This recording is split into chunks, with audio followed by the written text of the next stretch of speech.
সকালের নাস্তা খেয়ে তাসমিম পড়ালেখা করছে, আমি আমার কাজকর্মগুলো শেষ করব।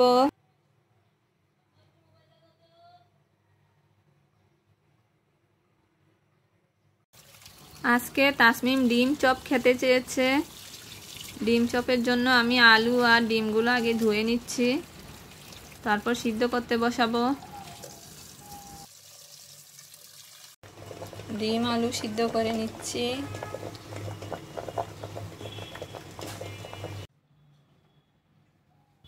ইনফ্রারেড চুলাটা পরিষ্কার করে মুছে তারপর আমি এটাকে আবার প্যাকেটে রেখে দিব, কারণ এখন বিকালবেলা আর ভাজার জন্য ইনফ্রারেড চুলা লাগে না, গ্যাসের লাইনে এখন গ্যাস থাকে।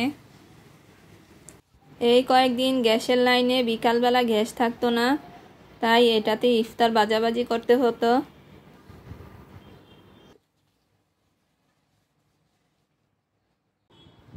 একটা কাক আমাদের জানালার পাশের গাছে বসে খাবার খাচ্ছে, মনে হয় মুরগির পাখা বা কিছু একটা হবে।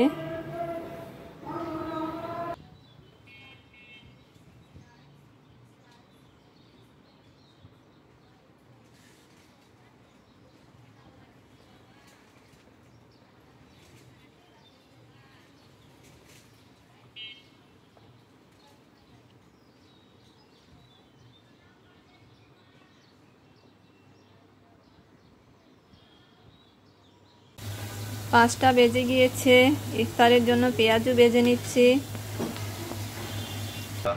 আর যে কয়টি রোজা আছে আল্লাহ সবগুলো রোজা সুস্বাস্থ্যের সহিত রাখার তৌফিক দান করুন। আল্লাহ আপনি আমার পরিবারের উপর খাস রহমত বরকত নাযিল করুন, শয়তানের ওয়াসওয়াসা থেকে আমাদেরকে হেফাজত করুন। এখন 7টা বেজে গিয়েছে, আমি আজকে রাতের জন্য রান্না করে নিব।